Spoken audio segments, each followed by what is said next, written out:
મિત્રો, અત્યારે તમને જે સ્ક્રીન પર ફોટો દેખાય છે, કોનો ફોટો છે? ઓળખી શકો છો?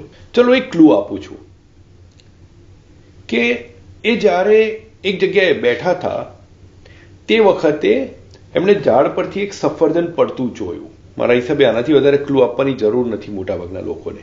હું સર આઇઝેક ન્યૂટનની વાત કરું છું, ખ્યાતનામ વૈજ્ઞાનિક.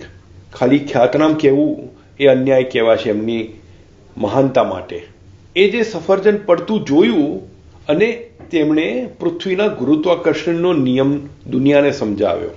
ન્યૂટનના ગતિના નિયમો, આટલા શબ્દો ઉપર તો ખબર નહીં વિજ્ઞાનના ક્લાસમાં કેટલાક લેક્ચર્સ થતા, અને એ ના સમજે તે વિજ્ઞાનમાં આગળ વધી ના શકે.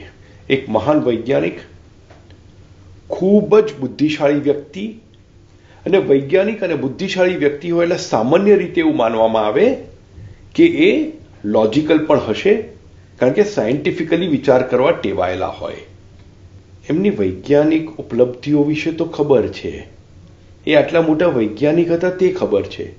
તો પછી જેમ ફાઇનાન્શિયલના વિડીયોઝ ઇન હોરાઇઝનમાં કે જ્યાં સામાન્ય રીતે ફાઇનાન્સની વાતો થતી હોય ત્યાં આપણે આ ફિઝિક્સની વાત કેમ કરી રહ્યા છીએ? પહેલું કારણ એ છે કે સર આઇઝેક ન્યૂટન એ કેવળ વૈજ્ઞાનિક નહોતા. એ ઉપલબ્ધિઓ એટલી બધી મોટી હતી કે બીજી ઘણી વસ્તુઓની ચર્ચા ઓછી થાય છે. દાખલા તરીકે ઇંગ્લેન્ડની જે રોયલ મિન્ટ હતી, મિન્ટ એટલે કે જ્યાં આગળ ચલણી સિક્કાઓ બને અથવા તો ચલણી નોટો છપાતી હોય, તો આ મિન્ટના એ વોર્ડન હતા, એટલે ઇન્ચાર્જ હતા. અને આ ચલણી નોટોમાં નકલી નોટો, નકલી સિક્કાઓ એનો ભય એટલો બધો હોય કોઈ પણ સરકારને, કોઈ પણ સેન્ટ્રલ બેંકને, કે તેની સામે કડક પગલાં લેવા જરૂરી હોય. નકલી ચલણી નોટો અને નકલી ચલણી સિક્કા બનાવનારા જે લોકો હતા તે લોકોને માટે સર આઇઝેક ન્યૂટન આતંક હતા. એમણે આવા ઘણા નકલી લોકોને પકડ્યા હતા, તેમના પર ઘણા સૌ પર કોર્ટમાં કેસ ચાલ્યા હતા, સજા થઈ હતી, અને અમુકને તો એમાંથી ફાંસીની સજા સુધી પહોંચાડ્યા હતા. એટલે આ જગ્યા પર જે વ્યક્તિને મૂકવામાં આવ્યા હોય તે જેવા તેવા ના હોય, પહેલું. બીજું, નકલી નોટો અને નકલી સિક્કાની વાત કરીએ એટલે એ શોધતા પણ આવડવું જોઈએ, પકડતા પણ આવડવું જોઈએ. એ હિસાબે નાણાંના ક્ષેત્રનું જ્ઞાન પણ હોવું જરૂરી છે. પણ આઇઝેક ન્યૂટન સાહેબ આ બધું જ હોવા છતાં એક એમનું સુંદર વાક્ય જે એમણે કહ્યું હતું તે આપણી આજની સ્ટોરી સાથે સાંકળી લેવાઈ શકાય છે તેવું. એમણે કહ્યું હતું કે આજે આકાશમાં ગ્રહો, ઉપગ્રહો, ચંદ્ર, તારા બધા જે ફરતા હોય છે ને તેની ગતિ હું માપી શકું છું, પણ માણસના મનમાં જે ચાલે છે, માણસ જે ગાંડપણ કરે છે તે હું નથી માપી શકતો. I can calculate the motion of heavenly bodies, but not the madness of people. So આ આઇઝેક ન્યૂટન સાહેબે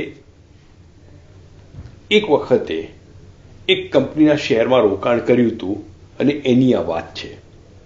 આ કંપનીનું નામ ધ સાઉથ સી કંપની. 1710માં કંપનીનું નિર્માણ થયું હતું, અને કંપનીના મેનેજમેન્ટના દાવા એવા હતા કે સાઉથ સી એટલે દક્ષિણના સમુદ્ર, તો કે જે સ્પેનિશ કોલોનીઝ હતી સાઉથ સીમાં, જે અત્યારનું લેટિન અમેરિકા કહેવાય, તેની સાથે આ કંપનીને વેપાર કરવાના કરારો થયેલા હતા અને એને અધિકાર મળ્યા હતા. સચ્ચાઈ એવી હતી કે કદાચ આ કંપનીના મેનેજમેન્ટને કોઈ બિઝનેસ પ્લાન હતો નહીં, કદાચ એમની દાનત પણ યોગ્ય નહોતી, કદાચ એમને કેવલ છેતરામણીનું જ કામ કરવું હતું. જે પણ હશે, આ કંપનીએ શેર ઇસ્યુ કર્યા બજારમાં, અને એ શેરની કિંમતો વધવા લાગી, અને આ કંપનીના શેરમાં ન્યૂટન સાહેબે રોકાણ કર્યું હતું. સો એ પછી શું થયું તે માટે આપણે એક સુંદર પુસ્તક છે, manias, panics and crashes, a history of financial crisis, જે ચાર્લ્સ કિન્ડલબર્ગર નામના ઇકોનોમિક હિસ્ટોરિયને લખેલી છે. અમુક મુદ્દાઓ લઈએ.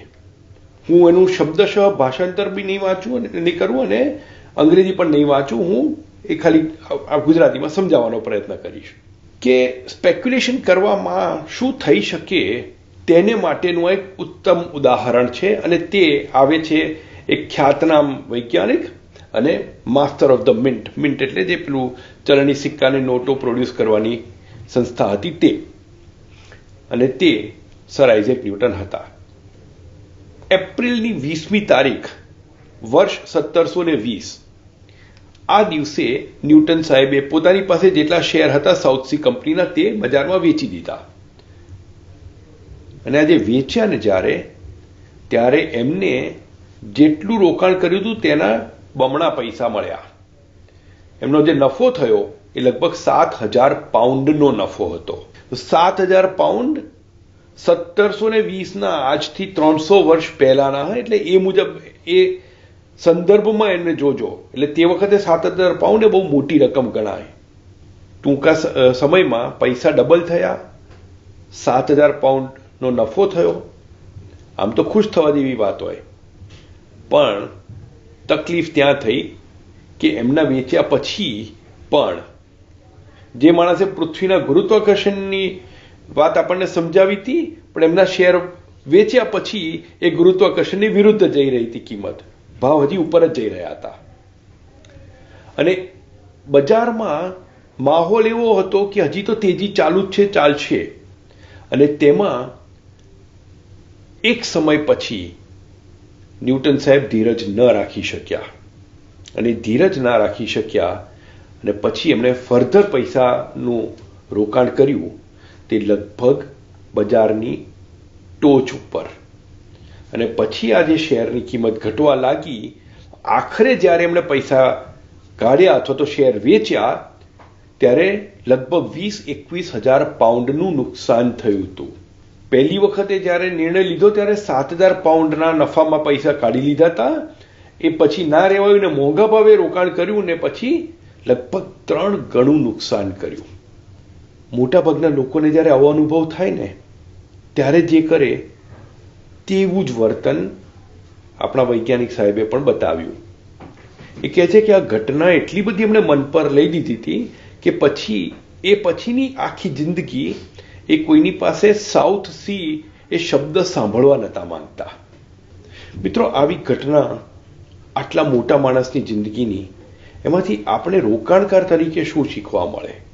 ખૂબ બુદ્ધિ હોવી, ખૂબ હોશિયારી હોવી, તેનો અર્થ એ નથી કે આપણે સારા રોકાણકાર થઈ શકીએ. કારણ કે સારા રોકાણકાર થવા માટે બુદ્ધિ, સારા રોકાણકાર થવા માટે કોમ્પ્લિકેટેડ ગણિત, આ બંને આવડવા કરતા આપણી લાગણીઓ પર કાબુ રાખવો વધારે જરૂરી છે. ડર, લાલચ, આ બધી જે લાગણીઓના કારણે આપણી વિચારવાની શક્તિ ક્યારેક બંધ થઈ જાય છે. અને આ જે પરિસ્થિતિમાં આપણે ખોટા નિર્ણયો લઈએ છીએ તે બુદ્ધિ છે પણ નફો કરવા નથી દેતી. સામાન્ય સીધું સાદું લેસન, લાગણીઓને કાબૂમાં રાખતા શીખીએ તો આપણે આજે જે છીએ તેના કરતાં સારા રોકાણકાર બની શકીએ. મ્યુચ્યુઅલ ફંડમાંના રોકાણો બજારના જોખમોને આધીન છે. સ્કીમથી સંબંધિત બધા દસ્તાવેજો કાળજીપૂર્વક વાંચો.